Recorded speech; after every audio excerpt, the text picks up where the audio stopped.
Previously, I spoke about the Naira crossing over 900 in the parallel market. Today, I want to talk about why this is happening. It is important to understand why the parallel market rate, the black market rate, the curbside rate, the open market rate is so high from the official rate. Needless to say, I think we've discussed this in the previous podcast as well. It is essentially due to the excessive demand for dollars versus the local currency. And the shortage of dollars leads to that.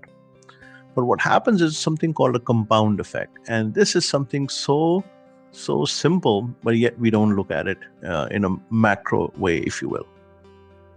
So if there is a demand for dollars, and if I have dollars and I can trade them for naira at 600 or 700, I want to obviously find the best buyer and get the most nairas for it. So what happens? People start buying dollars. Someone will buy $10, someone will buy $20, someone 100, 500, 1,000, whatever they can afford. Now, dealers say, and they have always argued, that these small people coming in buying the small numbers is really not the issue. The main issue are the large corporations, the multinationals, the politicians, the banks, the government, entities that are holding on to dollars and not releasing them. Those are the true hoarders that these individuals on the smaller level are maybe account for at best 5%. What's the true answer? I think it's everyone.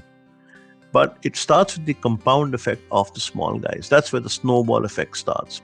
When you see small people buying $1, $5, $10, knowing that they can benefit from it, the hoarding starts. So now an artificial shortage is created in the market purely on the future speculation that you can get more nairas than you can get today. Maybe a week from now, maybe a month from now, etc. And you only cash out what you need. So if you have a little bit of savings, you take the savings, you buy dollars, you keep them. And soon enough, maybe in a matter of a couple of months, it takes a couple of months though, the dollars from the market have swept away. They are now all being hoarded. And when seasonal payment adjustments need to be made, when seasonal demand for dollars come in, vacation time, etc., there are no dollars to be found. So what does that happen? Well, what happens is people are willing to pay a premium price for the dollar. And hence the Naira rate goes up in the market. When the Naira rate goes up in the market, more and more hoarders come into play. And then the snowball effect truly starts. Those with holding on to dollars like $10,000 or $50,000 or $100,000, even a small change in the Naira rate can make a huge difference for them, even on overnight. So if a corporate entity is receiving, let's say, $50,000 and the rate is 700 per Naira, well, if they just wait for one day, they could get 500,000 Naira more because the rate could go up much more than that. And, it could go up by 10 Naira. If it goes up by 100 Naira, they can get 5 million Naira more, right? So the overall snowball effect starts when the hoarding crosses a certain threshold, a point of no return. And then what happens? Well, this snowball effect lasts only for so long, and a crash is imminent. Why? Because when the hoarders decide to see, okay, you know what? I've held on the Naira at 700, it's 800, oh my God, it's touching 900, I think I'm going to sell at 900. They sell, others start selling. And then suddenly the glut, from the shortage in the market for Nairas, there is a glut in the market for Nairas. And now more and more people start selling Nairas. The entity, the corporate entity, the business entity that was holding on to $100,000 decides to sell their Nairas too.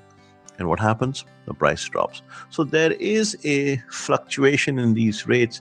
And this is mostly due to hoarding and a little bit of price manipulation by the dealers and the banks themselves. It's not the dealers who are just to blame. The bank is to be blamed. The public is to be blamed. The entities that have dollars are to be blamed.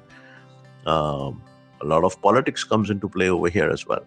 And this is what happens when a market is deficient of enough Nairas. And this is what happened when the market is deficient of US dollars. And that creates a shortage. When a shortage is created, the Naira goes up, the hoarding starts, and at some point in time, the bank breaks, meaning there's enough selling pressure that everyone starts selling. There is enough demand that people say, you know what, I don't think so. The Naira is going to touch 1,000 or 1,100. Let's sell now. Let me get the maximum bang for my buck. And when that selling starts, everyone starts cashing out because they see an increasing, an appreciating Naira and a depreciating dollar. So they want to get their money and make a profit ASAP. So this is what's happening in the Nigerian market. If you like such content, please feel free to follow. My name is Faisal Khan. Take care and have a good one.